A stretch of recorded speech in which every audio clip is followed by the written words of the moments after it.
Alright guys, today I'm going to be reviewing my Aovopro Tmax Pro electric scooter.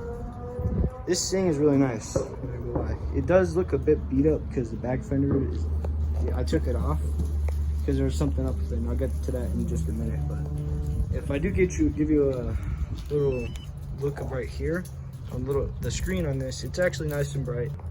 It's got 3 speeds, eco mode, drive mode I think, and then sport mode, which you're going to be using most of the time because that's where you get your top speed in sport mode, which is 22 miles per hour for sure. It gets you up to 22 miles per hour pretty quickly. It's a nice scooter. If I press this once, you get the front light. It has a really nice front light. At night, obviously you need to see what's in front of you. It aims like more towards the floor, which that's what you need to see, so it's good for that. It also folds, but unfortunately, since I took the back fender off, I can't fold this to snap onto the back fender so you can carry it, but it still folds. But the back fender had a little latch that this would attach to, so you could pick it up and actually bring it with you like a suitcase kind of like looking thing. But that's what I'm gonna actually get to. The worst thing on this was the back fender, because the back fender didn't have any supports on the side right here. It just went out almost like a banana looking thing.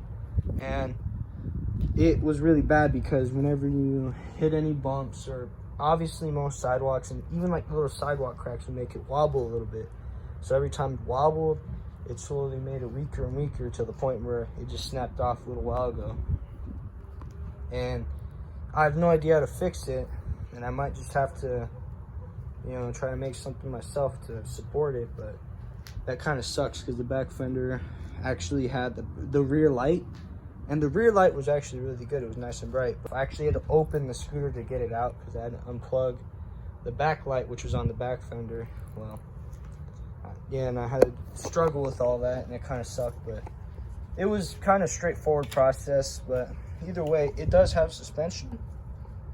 It's really nice suspension. I've tried some of their non-suspension models from like friends and all that, and the suspension makes a real difference. It truly does. I've taken this through the alleys and stuff, and I couldn't imagine using no suspension. So it works. I don't believe it's actually adjustable. The back for sure isn't. I don't know if the front is, but it's suspension and it's there, and it's actually pretty nice. It has the brakes here. The brakes are all right because they're back brakes. Front brakes would be better, but they give you what you got. It's kind of a budget scooter. I got it for about $300. Its true price is $500, but it'd still be nice. It's got mechanical brakes similar to a bike with the pads that go into the wheel, but they work. And brakes are brakes, but they'll stop you. They'll stop you for sure. It also has a little bell. It's a pretty nice little bell. And I don't know if I said this in the beginning, but obviously I've had this for 500. I've ridden this 500 miles already, and it's just a little beaten up because I actually ride it off curbs and all that. I do not recommend doing that. I abuse this a lot actually, but even so, I don't even consider it abuse. I mean, it's still working just fine. The frame for it is actually steel. This is steel. You can see the welds here. Some sort of metal. I think it is steel. And it won't snap on you for sure. And the grips are really nice too. I don't have to wear gloves because the grips are actually nice and comfortable. And it gets you 15 miles for sure. I've ridden it 15 miles, and it'll tell you in the app that actually connects to this. The app will show you your total mileage and then the mileage for one trip.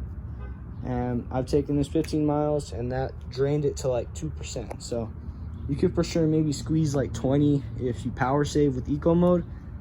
But I mean, you're not really going to be using eco mode unless you're in like a tight space like a hotel or apartments or anything. That'll get you around, especially if you're buying it to go to work or something. This will actually be really nice. It's a 42 volt. I do not remember the watts on it, but 42 volts. Sorry, I think it was a mini bike. Yeah, 42 volts, and I believe its peak wattage is about 500. Really nice, solid scooter. It actually climbs really nicely when it comes to like a freeway bridge. It climbs really nicely. And I mean, that's basically it on this scooter. It's a really nice scooter. Had it maybe a little bit less than a year.